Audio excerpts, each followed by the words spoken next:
انسان جو خلوص نیت سے وفاداری سے کام کرتا ہے وہ ضرور کامیاب ہوتا ہے.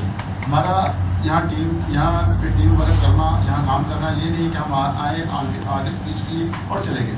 یہ ہر آدمی کا یہاں ایک اس کی اپنی خود کی ذمہ داری ہے. ذمہ داری کیا ہے؟ آپ اپنے یہاں ہمارے 1,30,000 پاکستانی موجود ہیں اور ضروری نہیں کہ وہ سارے مسلم لیگ کے ہم مسلم پارٹی کے، لیکن اگر آپ دیکھتے ہیں کہ کوئی کسی آدمی کو مشکل ہے اس کی ہیلپ کر سکتے ہیں یا ہیلپ کروا سکتے ہیں. یہ مت سوچیے وہ کس پارٹی سے کس مذہب سے تعلق رکھتا ہے. آپ کا حق بنتا ہے کہ آپ اس کی ہیلپ کریں کیونکہ آپ ایک پارٹی سے تعلق رکھتے ہیں. آپ فرد واحد نہیں ہیں.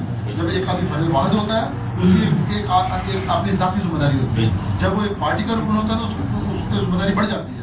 تو آپ اس ذمہ داری کا خیال رکھیں اور ان شاء اللہ تعالیٰ جب آپ اچھے کام کریں گے یہاں غیر میں پارٹی کی بنیاد رکھنا، پارٹی کو چلانا، پارٹی کے لیے کام کرنا، یہ وہی ہے کہ ویلفیئر کے کام کرنا. جب آپ ویلفیئر کے کام کریں گے، اپنے کام کو بڑھائیں گے تو آپ اچھا کام کریں گے. اور جیسے کہ ابھی پہلے ہمارے علم میں یہ نہیں تھا، جی ایم راہی صاحب سے ملاقات ہوئی، اس دن ہوئی، انہوں نے اپنے پرابلم بتائے، ابھی بتائے اور ہمیں اس بات کا بے حد افسوس ہے اور ہم شرمندہ ہیں کہ ان کے ساتھ زیادتی ہوئی ہے. اور ہم سب کو مل کر کوشش کریے کہ ہم یہاں اوورسیز پاکستانی جو ہیں وہاں ان کے لیے کیا کر سکتے ہیں اور وہ ہمیں رول ادا کرنا ہے. اور ہم ادا کریں گے تو ہم اپنے ملک کے لیے، اپنے وطن کے لیے اور اپنے قوم کے لیے کام کر سکتے ہیں.